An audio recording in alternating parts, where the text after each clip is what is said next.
Hello ನಮಸ್ಕಾರ. ನಾನು ನಿಮ್ಮ ಪ್ರೀತಿಯ ಆ್ಯನಿ ಮಸ್ಕರಿನಸ್.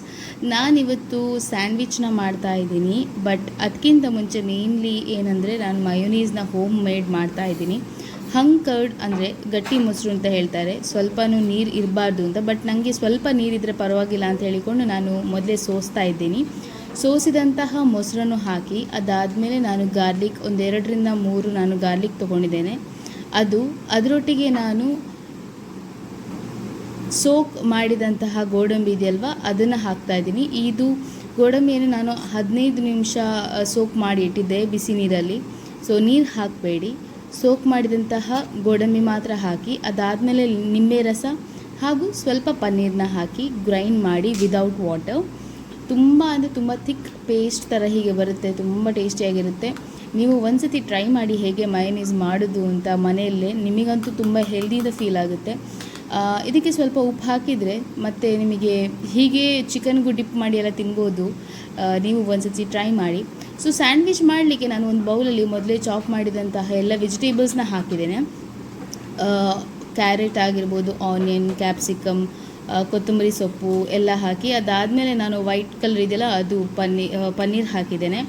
ಅದಾದಮೇಲೆ ಉಪ್ಪು ಹಾಗೂ ಪೆಪ್ಪರ್ ಪೌಡ್ರ್ ಹಾಕಿ ಇದೇನಂದರೆ ನಾನು ಕ್ಯಾಬೇಜನ್ನು ಮೊದಲೇ ಉದ್ದುದಕ್ಕೆ ಸ್ಲೈಸ್ ಮಾಡಿ ಅದನ್ನು ಬೇಯಿಸ್ಲಿಕ್ಕೆ ಇಟ್ಟಿದ್ದೆ. ಯಾಕಂದರೆ ಕ್ಯಾಬೇಜ್ ಹಾಗೆ ತಿನ್ನಲಿಕ್ಕೆ ಇಷ್ಟ ಆಗೋದಿಲ್ಲ ಅಂತ ಹೇಳಿಕೊಂಡು ಮೊದಲೇ ಬೇಯಿಸಿಟ್ಟಿದ್ದೆ.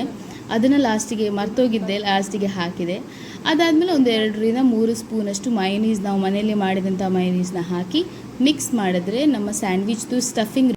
ಇವತ್ತು ನನ್ನ ಜೊತೆ ವಿನಿಲ್ ಕೂಡ ಕುಕ್ ಮಾಡ್ತಾ ಇದ್ದಾರೆ. ಸೊ ನಾನೇನು ಮಾಡಿದೆ ಅಂದರೆ ಬ್ರೆಡ್ಡಿಗೆ ಒಂದು ಸೈಡ್ ಮಯೋನೀಸ್ನ ಹಾಕಿ ಅದಾದಮೇಲೆ ನಾನು ಸ್ಟಫಿಂಗ್ ಹಾಕಿ ಅದಕ್ಕೆ ಸ್ವಲ್ಪ ಮೇಲೆ ಕುಕ್ಕುಂಬರ್, ಕಟ್ ಮಾಡಿದಂಥ ಕುಕ್ಕುಂಬರ್ ಇದೆಯಲ್ಲ ಅದನ್ನ ಹಾಕಿ ಅದಕ್ಕೆ ತುಂಬ ಅಂದರೆ ತುಂಬ ತೆಳುವಿದ ಚೀಸ್ ಇದೆಯಲ್ವ ಅದು ಕೂಡ ಒಂದು 4 ಪೀಸ್ ಹಾಕಿ ಅದಕ್ಕೆ ಇನ್ನೊಂದು ಲೇಯರ್ದು ಬ್ರೆಡ್ಡನ್ನು ಮಯೋನೀಸ್ ಹಾಕಿಯೇ ನಾನು ಕ್ಲೋಸ್ ಮಾಡಿಟ್ಟಿದ್ದೇನೆ.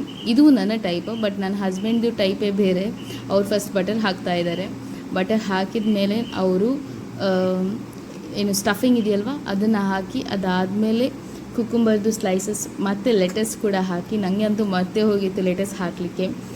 ಲೆಟಸ್ ಹಾಕಿದ ನಂತರ ಮತ್ತೆ ಚೀಸ್ ಕ್ಯೂಬ್ಸ್ ಇದೆಯಲ್ವ ನೋಡಿ ಅವ್ರು ಹೇಗೆ ಕಟ್ ಮಾಡಿ ಇಟ್ಟಿದ್ರು ಮೊದಲೇ ಅಂತ ಅದನ್ನು ಹಾಕಿ ಜಸ್ಟ್ ಫ್ರೈ ಮಾಡ್ತಾರೆ. ನಾವು ಪ್ಯಾನ್ ಫ್ರೈಯೇ ಮಾಡಿದ್ವಿ. ನಮ್ಮಲ್ಲಿ ಸ್ಯಾಂಡ್ವಿಚ್ ಮೇಕರ್ ಇತ್ತು, ಬಟ್ ಅದರಲ್ಲಿ ಅಷ್ಟು ಬೇಗ ಆಗಲ್ಲ ಅಂತ ಹೇಳಿಕೊಂಡು ನಾರ್ಮಲ್ ಪ್ಯಾನಲ್ಲೇ ನಾವಿಬ್ಬರು ಕೂಡ ಮಾಡ್ತಾ ಇದ್ವಲ್ಲ, ತುಂಬ ಬೇಗ ಆಯಿತು. ಆ್ಯಂಡ್ ನಿಜವಾಗ್ಲೂ ಹೇಳಬೇಕಂದ್ರೆ ತುಂಬ ಟೇಸ್ಟಿ ಅನ್ನಿಸ್ತು. ಯಾಕಂದರೆ ಮಯೋನೀಸ್ ನಾವು ಮನೆಯಲ್ಲೇ ಮಾಡಿದಂಥ ಮಯೋನೀಸ್ ಅಲ್ವಾ. ಹೊರಗಡೆ ಆದರೆ ಎಗ್ಸ್ ಅಥವಾ ಆಯಿಲ್ಸ್ ಎಲ್ಲ ತುಂಬ ಹಾಕ್ತಾರೆ. ಅದಕ್ಕೋಸ್ಕರ ನಾನು ಆ್ಯಕ್ಚುಲಿ ಇದೊಂದು ಸತಿ ಟ್ರೈ ಮಾಡಬೇಕು ಅಂತ ಇದ್ದೆ. ಸೊ ಟ್ರೈ ಮಾಡಿ ಆದ ತುಂಬ ಟೇಸ್ಟಿಯಾಗಿ ಬಂತು. ಸೊ ನೀವು ಕೂಡ ಒಂದು ಸತಿ ಟ್ರೈ ಮಾಡಿ ಮಯೋನೀಸ್ನ ಹೇಗೆ ಮಾಡೋದು ಅಂತ. ನಿಮಗೂ ತುಂಬ ಮನೆಯವರಿಗೆಲ್ಲ ತುಂಬ ಇಷ್ಟ ಆಗುತ್ತೆ. Thank you so much. ತುಂಬ ಜನ ನನಗೆ ಪ್ರೀತಿ ಕೊಡ್ತಾ ಇದ್ದಾರೆ. ಅಂದರೆ ರೆಸಿಪಿ ವಿಡಿಯೋಸಿಗೆ ಆಗಿರ್ಬೋದು, ಇಲ್ಲ ನನ್ನ ಸಿಂಗಿಂಗ್ ವಿಡಿಯೋಸ್ ಕೂಡ ನಿಮಗೆಲ್ಲ ತುಂಬ ಇಷ್ಟ ಆಗಿ ನನಗೂ ತುಂಬ ಇಷ್ಟ ಆಯಿತು, ನಿಮಗೆ ಇಷ್ಟ ಆಯಿತು ಅಂತ ಹೇಳಿ. ಸೊ ಹೀಗೆ ಸಪೋರ್ಟ್ ಮಾಡ್ತಾ ಇರಿ. ತುಂಬ ಸಬ್ಸ್ಕ್ರೈಬರ್ಸ್ 1000 ಆಲ್ಮೋಸ್ಟ್ ಆಗ್ತಾ ಉಂಟು. ನನಗೆ ಅದೇ ನರ್ವಸ್ ಕೂಡ ಉಂಟು. ಯಾಕಂದರೆ ಫಸ್ಟ್ ಟೈಮ್ ಆಲ್ಮೋಸ್ಟ್ 2 ಇಯರ್ಸಿಂದ ನನ್ನ ಹತ್ರ ಯೂಟ್ಯೂಬ್ ಚಾನಲ್ ಇದ್ದು ನಾನೇನೂ ಮಾಡ್ತಾ ಇರಲಿಲ್ಲ. ಬಟ್ ಇವಾಗ ಸ್ವಲ್ಪ ಆ್ಯಕ್ಟಿವ್ ಇದ್ದೇನೆ, ಅದೇ ಖುಷಿ ನನಗೆ. ಸೊ ನೆಕ್ಸ್ಟ್ ಹೊಸ ವೀಡಿಯೋಂದಿಗೆ ಬರ್ತೀನಿ next time. Until then take care, ಬಾಯ್.